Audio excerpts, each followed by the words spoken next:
Welcome to our KENS 5 Originals special. I'm Isis Romero. Over the next 30 minutes, we are taking a look at the stories that make San Antonio and surrounding areas so unique.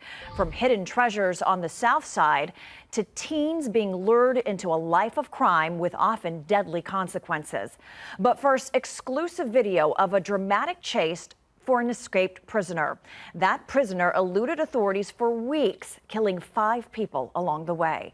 Sue Kalberg brings us a story of the Atascosa County Animal Control Chief who helped law enforcement bring it all to an end. With a disarming smile, Chief Henry Dominguez willingly admits he is Atascosa County's dog catcher. But with more than 3 decades of law enforcement experience, he's also the guy who was in the right place at the right time, doing what he calls God's work. Reviewing video the public's never seen of that fatal gunfight. Let's watch the video and see what happens. Sure. Chief Henry Dominguez says the first time I saw this, experience and intuition told him to go to Highway 16 near Poteet to catch killer Gonzalo Lopez. In the isolated dark, he saw that white truck officers across Texas were after. I got behind the vehicle and I ran the plates. Because you thought that was a little God thump. Yes, it was God telling me, go check it.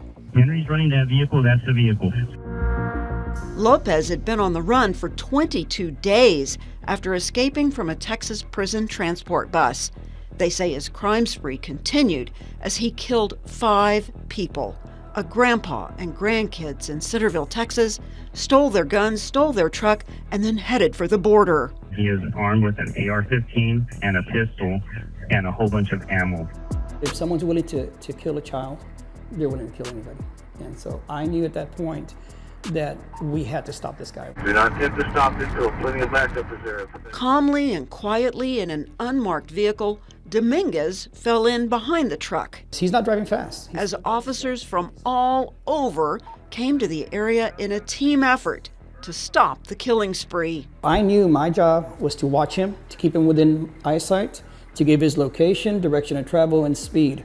As one officer hiding in the dark spiked all 4 tires, they thought the end was near. There's 15 or 20 units in the area ready to take him down when he stops. Correct. Because he's coming into town now. Correct. But instead of stopping, they say Lopez took off across country. Vehicle's pulling in animal control. Headed away from town. Then they say he turned again. Okay, we are 16 southbound, 16 southbound. Toward a neighborhood full of senior citizens, so they said it was time to act. With lights and sirens finally screaming, everyone pounced. We were not going to let this monster hurt anybody else. Dominguez watched as sparks flew when Lopez took out a power pole. And when he crashed into a fence, bullets started flying.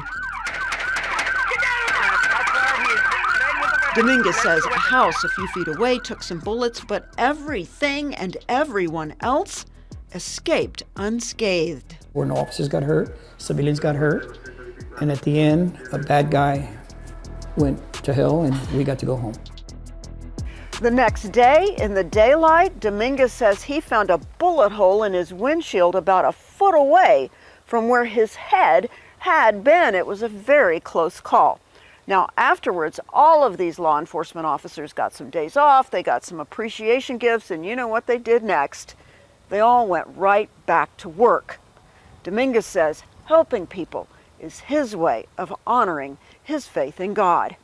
In Atascosa County, Sue Kalberg, KENS 5. Big wads of cash, guns, and an easy profit. Experts say that's the message Mexican drug cartels are sharing on social media to recruit teenagers into the world of human smuggling. But teens quickly find out the dangers of working with criminal organizations bring lifelong consequences. Here's Vanessa Croy with this special report. Fast, furious, and 15. That's the age of the accused human smuggler DPS says led troopers on a high-speed chase in Frio County. DPS body cam video showing the dramatic moments. Do you have a hammer? Officers rush to the scene. The 15-year-old driver from San Antonio arrested for human smuggling. Also charged the passenger, DPS says was just 12 years old. Put your hands out the window! DPS video showing the chaos happening on the southwest border over the last year. High-speed chases, Speeds of 116. rollover crashes, and behind the wheel, teenagers. Well, when you're a teenager or when you have teenagers, they don't think nothing bad's going to happen. They're invincible. The trend now sparking a growing concern among law enforcement. That's a recipe for disaster. Narcotics. Craig Larrabee is the special agent in charge of Homeland Security San Antonio. He says Mexican drug cartels are actively recruiting teens to smuggle migrants. We see that in smaller vehicles where you're seeing this recruitment of younger people to go use their passenger vehicles, their pickup trucks or everything, to go pick up migrants and bring them to a different location. No, I was a driver. Last month, DPS says a 15-year-old girl was charged with human smuggling after leading troopers on a high-speed chase through Hidalgo County. Also charged the girl's 14-year-old brother. My sister was in the car. Some of them are, maybe they don't even have their license, or they do have the license, they only had a short period of time, and the next thing you know, it could be a disaster. What is the lure for these teens? It's just money. It's just money. I mean, you'll see the ads. There's just, make $1,000, $5,000 for one drive. Many of these teens are coming from big cities like San Antonio, Houston, and Dallas. And HSI tells us that the criminal organizations are luring the teens to the border using social media. You put it out there and it's shared so many times that you could strike out 99% of the time. All you need is that 1% of the time. And while the teens may think they're signing up for a big payout, It may be easy money for a short term, but long-term consequences, you're bound to get caught. Larrabee says getting caught isn't the only danger the teens are facing. That guy that owed us, he told us to take us or he was gonna kill us. They're now entering into an agreement with a transnational criminal organization that may have very bad ties. They don't care about you. Once you're in, it's not easy to get out. You're going to be placed under arrest for smuggling a person. You don't know what you're getting yourself into. Reporting for KENS 5, Vanessa Croy, Eagle Pass, Texas. It is dubbed as a superhero-like tool. The new technology is being used by law enforcement across the country, including in our area. What it does is different during takedowns, and the people behind the technology say it is needed and painless. Henry Ramos puts it to the test. Takedown after takedown. This is new technology being used by law enforcement. It is truly a paradigm shift in law enforcement. It sounds like a gun, but no one is getting shot. Instead, think of it this way. If you think about comic books, it's Spider-Man. Terry Nichols is with Wrap Technologies. It is literally a small rope being deployed out of a device that looks like a garage door opener or a stud finder. The technology is one word, BolaWrap. It was invented in 2017. And they did it because they saw the rash of shootings involving law enforcement and specifically those with mental illness.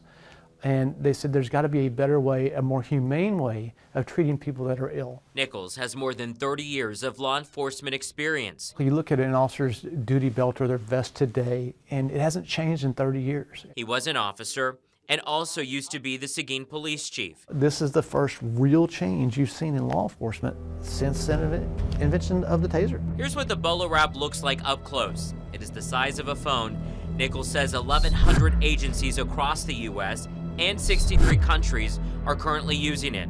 Departments as big as Detroit and Seattle. Here's the BolaWrap, and then I have 2 sets of handcuffs right here. This year, Seguin police just started using the new tool. We're all learning, but I think it's a great stepping stone from what's been missing. So right now we're gonna see how this is going to work, and for our protection because of how loud apparently it is, we're putting these earplugs for safety. Suited in jeans and sweatpants and glasses, I wanted to see how this worked and if you feel anything. Sir, you're gonna go to jail today. No, sir. The officers giving me commands, and then 10 seconds later, I was double wrapped.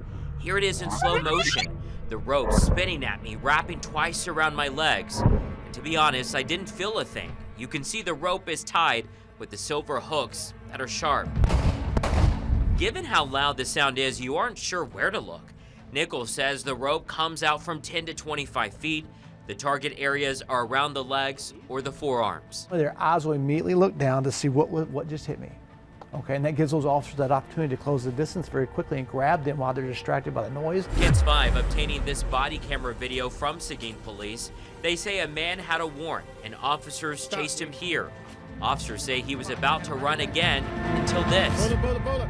He was wrapped and taken into custody. This is designed for low levels. If there's already a fight going on, officers have tools for that. Nichols says every scenario is different. Less injury for them, less injuries for the individuals on the street as well. Now, Nichols says another agency in our area using it is the San Marcos Police Department. Officers do have to go through training.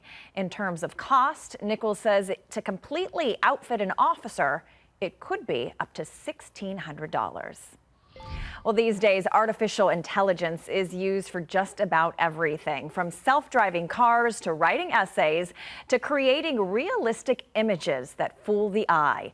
We test out one of those applications, AI headshots.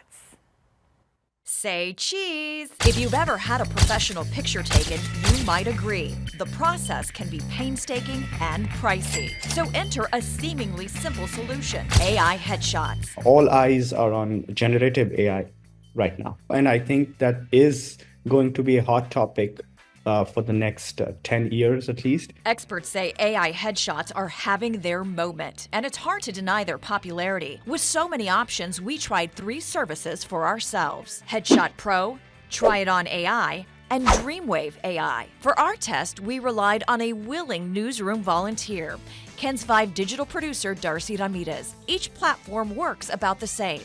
Upload a series of real photos, pay the fee, then wait for the results. Once we had them, I asked Darcy's cubicle mates, David and Luke, to help analyze the images. You ready to see your results? Yes. Yes? Okay. So the first one we're going to start with is a platform called Headshot Pro. What do we think of Headshot Pro? I don't think they look like me. Especially the different hairstyles. Like that one right there kind of looks more like my hairstyle. It felt to me like it was just plopping your head on somebody else's body. The next one is Try It On AI. This was the cheapest of the 3 platforms. What did you think? I feel like it's definitely AI, but there are some where I'm like, that is not, I don't feel like I look anything like that. If you look really carefully, there's little intricacies in the photo where you can tell it's clearly AI. Look how the nose is a little separated from her face right here. And some of the eyes too, just maybe they just seem a little tired. Our third platform is a platform called Dreamwave AI, and they claim to give you AI headshots without the AI look for $35. And I gotta say, I think of all the platforms that we've tried, these to me look the most realistic. All of them with the smile, it's pretty close. I think if the eyes are the window to the soul, then Dreamwave is the window to lifelike AI. It could probably most definitely pass as me, especially if you don't see me every day. All in all, the experiment was fun, but Darcy wasn't so impressed with the results, which begs the question, just because someone can use AI headshots, does it mean they should? Chin slightly down. Local branding and marketing experts Alejandra and Jason Bryant say using AI professionally can be a problem. From an employer standpoint, if I'm seeing this image that's not really you, it can compromise the trust that you're trying to build. The Bryants say AI removes authenticity and may even cause someone to question your credibility. If I worked so hard on my resume to have something impressive that's taken years to get to this point, why am I now going to water it down with something that can now taint it as far as being ethical? Aside from the ethics of AI headshots, as we saw with Darcy, the other downside is the accuracy. They just can't capture you quite like a camera. It's like a clone of you, and it doesn't have that same imperfections like a birthmark or a scar. It's not going to have that. I want a fresh smile. Don't be giving me. The Bryants describe their sessions as a celebration, guiding their clients through the uneasiness of taking a photo to unveil a confident and comfortable you. Are you ready to see your real photo? Yeah. Okay. What do you think, Darcy? I think I would put them on my LinkedIn immediately. Yeah. They're great. Major developments put a sea of orange in downtown San Antonio. As drivers navigate years of changing traffic patterns and growing congestion, many wonder how long will it take for the work to be done. Our Jessica Coombs maps out the construction and the detours it's made for small business owners. Sights and sounds all too familiar downtown.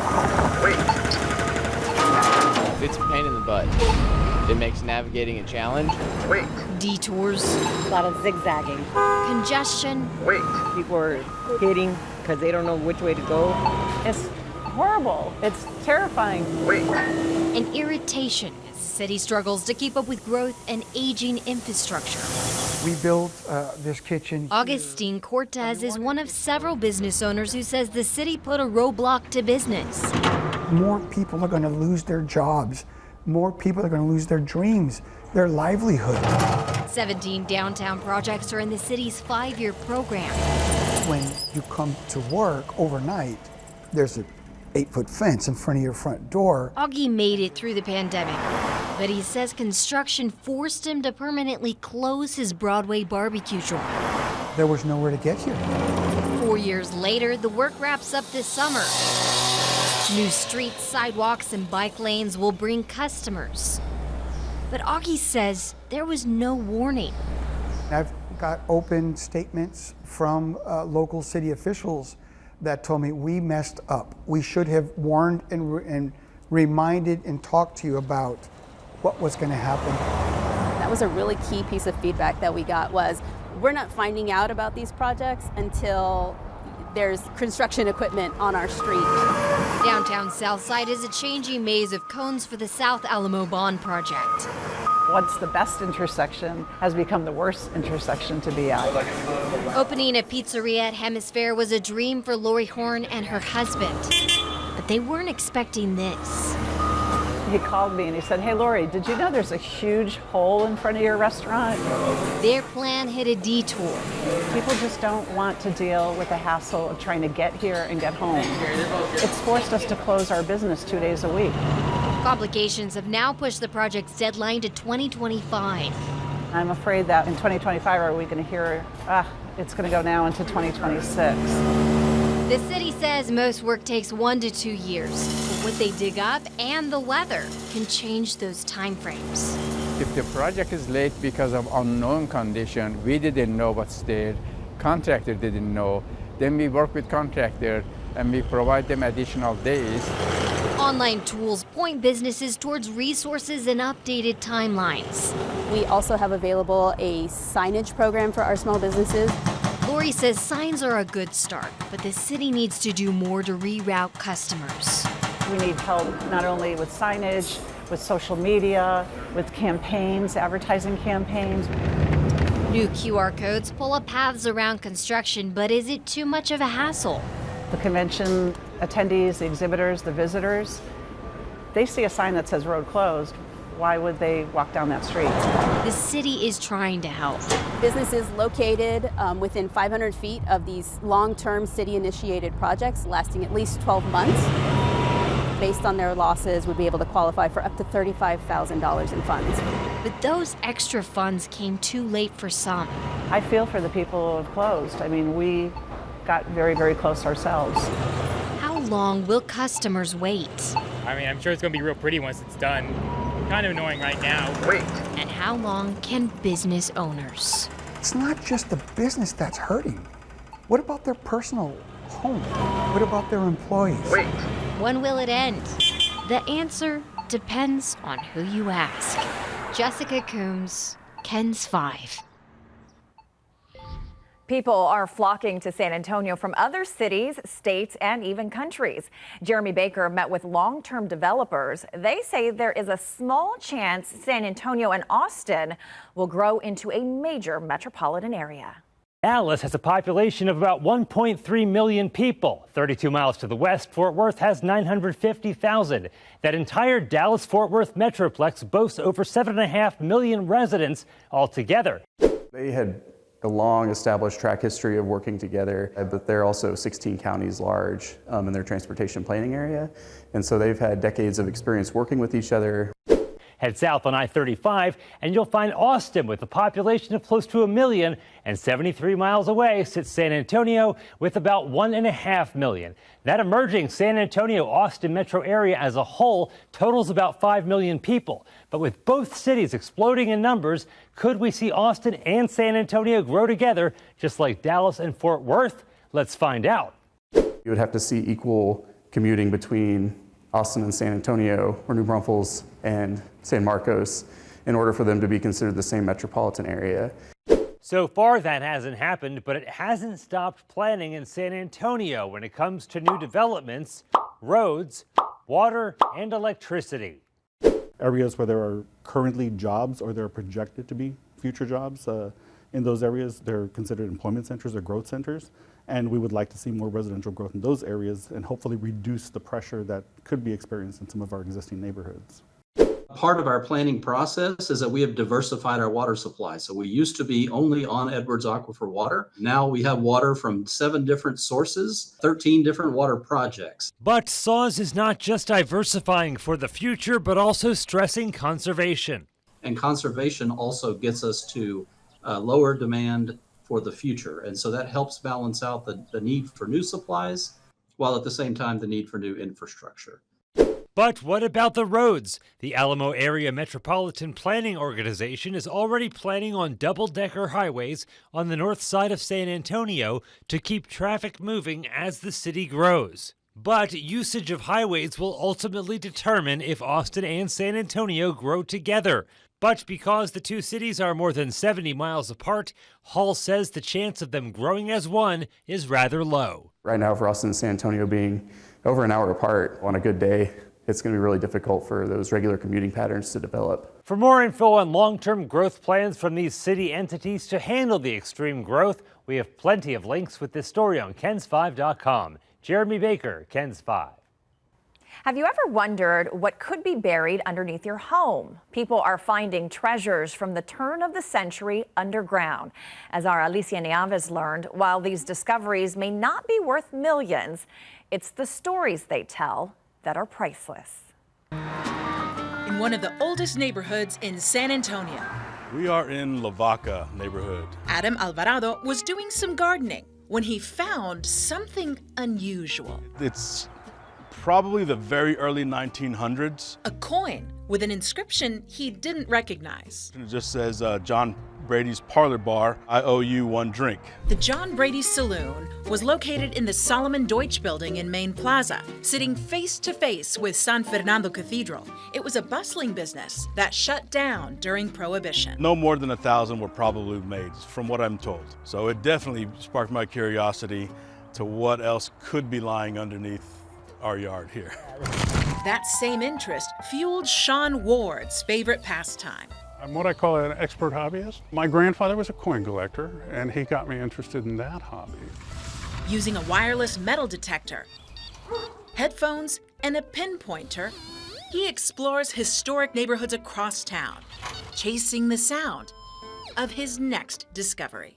Indian head penny, 1879. I had some Mexican one centavos from the 1880s.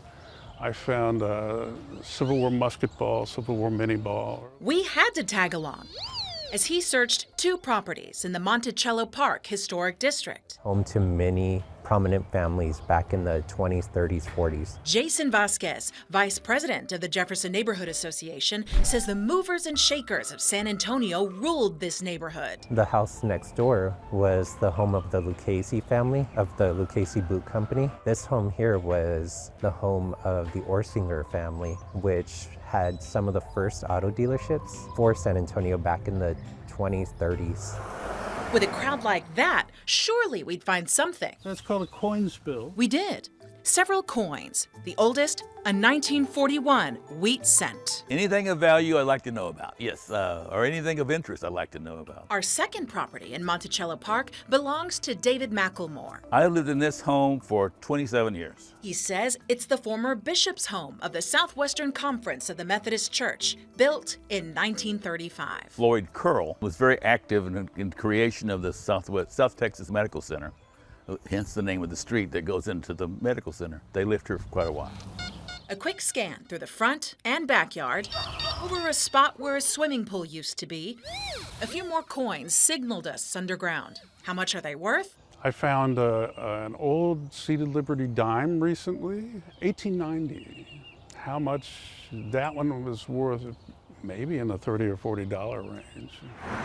Back in Lavaca, Adam got an estimate for the value of his coin from the saloon. Even in this condition, it's probably worth about $100 to $125. He decided to keep it. To Adam, the true value will be much more than dollars and cents. Maybe hang it on the wall or something like that, so that it's a conversation piece for sure. Alicia Nieves, KENS 5. We've all lost something at one time or another that means something to us. Sometimes we find it, sometimes you don't, and sometimes others do. This is a story about a quest that began over 5,000 miles from San Antonio more than 6 decades ago. Barry Davis has the story. You know, it was just like, well, let me look into that again. Ed Lee has been looking for 62 years. Now 92, Lee was a 20-something-year-old airman stationed at Giebelstadt Army Airfield in Germany, which coincidentally was the home base of the famed U-2 spy plane. While out one day, something caught Lee's eye. I looked down on the ground and there was a ring there, and I picked it up. It was a 1959 class ring from the University of Pennsylvania. Inside, the initials RES. As hard as the young sergeant looked on base, he couldn't find the owner. Nobody knew anybody that had lost a class ring. So Lee put the ring away. Over the years, though, he'd come across it every now and then. I would always think, if it was me, I'd like to have my ring back. He tried repeatedly to find the owner, but every time he'd hit a dead end. He even reached out to the University of Pennsylvania several times. They would tell me, oh, that's not in my department, or something to that effect. Lee eventually retired from the Air Force and ended up the fire chief at Brooks Air Force Base in San Antonio. He also took up the hobby of making his own jewelry. I've been tempted many times to go ahead and melt this ring, but I just never could bring myself to do it, you know. There was something on which Lee just couldn't quite put his finger. A U.S. college ring found on German soil with a missing owner. He had a passion for engineering and electronics, could really fix anything. Scott is the son of Kay and Robert Edwards Sauvageau, R.E.S. There's no family history of knowing about him having a class ring or what could have happened to it. Bob, to his friends, was born in Wheeling, West Virginia in 1931. He had the normal American childhood, played football in high school, then enlisted in the U.S. Navy. I think he sort of found his passion for electronics and electrical engineering in the Navy, working on radar and IFF equipment, identification friend-foe equipment. Remember that reference to the U-2 spy plane program? After the Navy, Bob used the GI Bill to get his degree in electrical engineering at the University of Pennsylvania.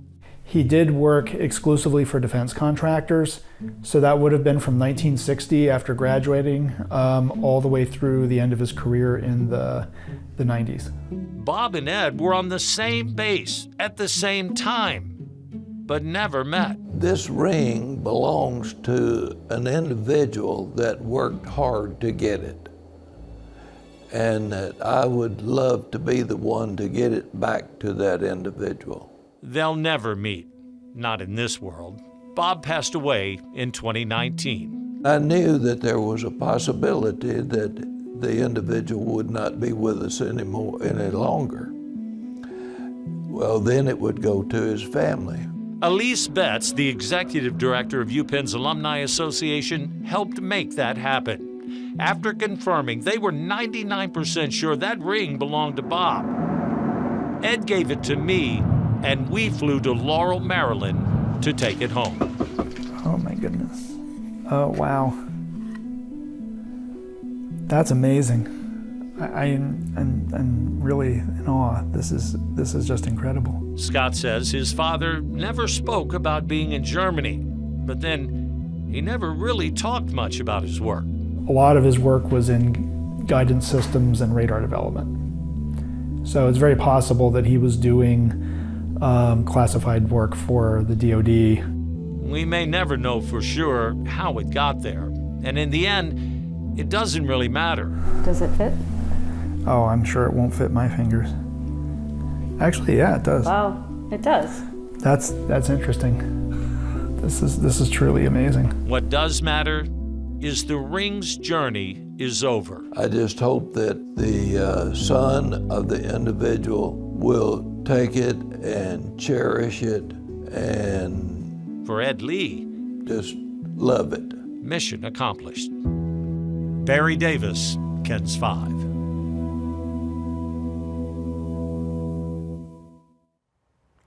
Hitting play after a long pause, two Tejano music talents are back under the bright lights. Jennifer Peña has returned to the big stage. Who else is back? The Tejano supergroup, very popular in the 90s, Culturas. Henry Ramos chats it up with both acts.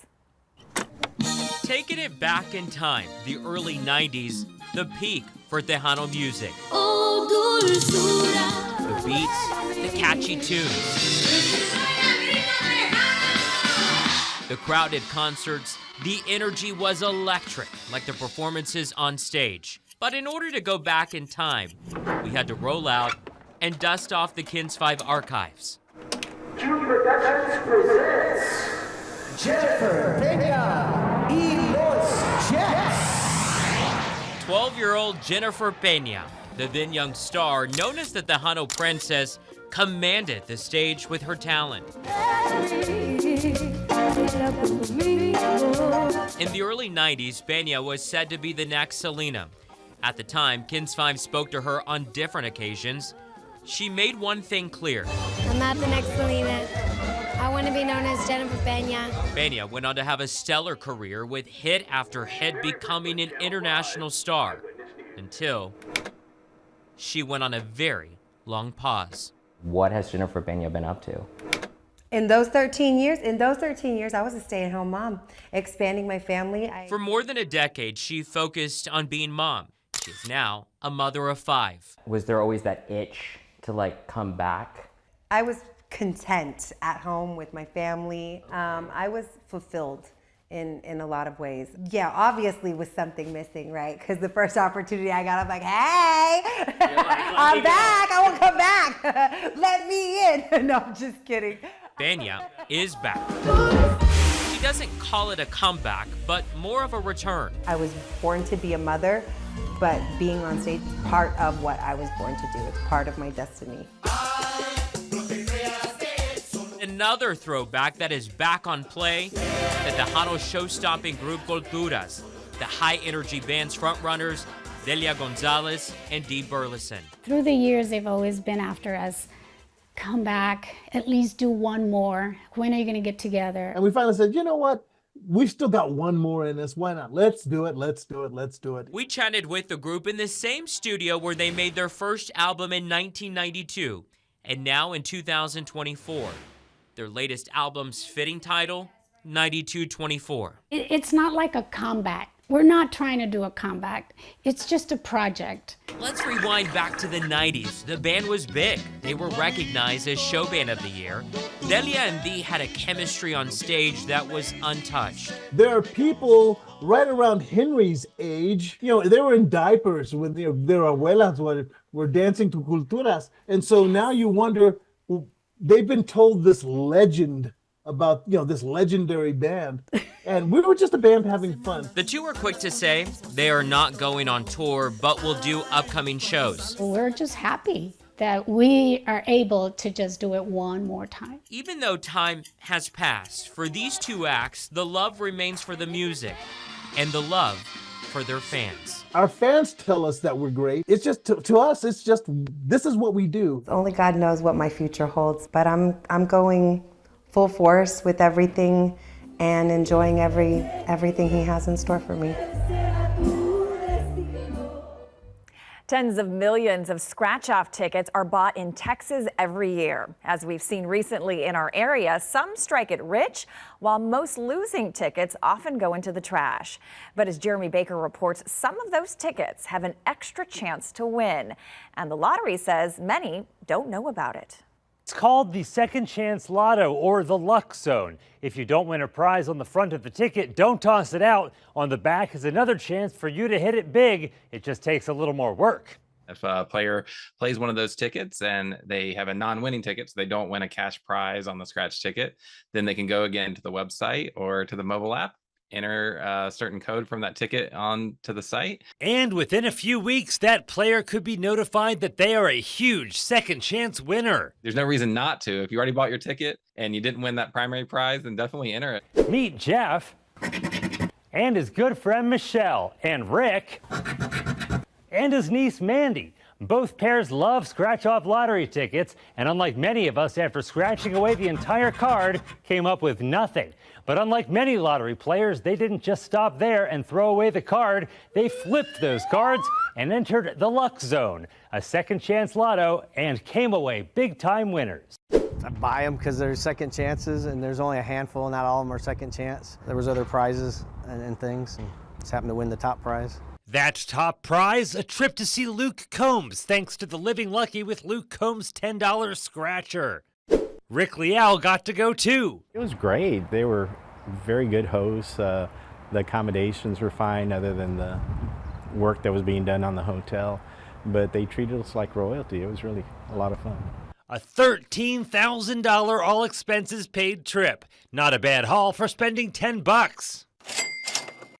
Each scratch-off ticket entered in the Luck Zone drawing can be used only one time.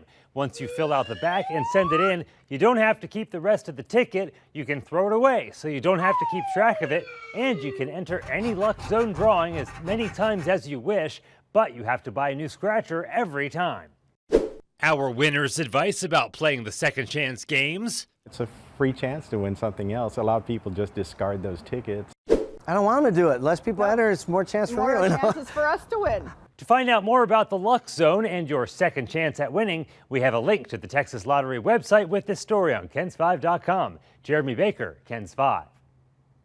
We hope you've enjoyed this special presentation of KENS 5's original community news coverage. There's even more to explore by heading over to KENS5.com/originals.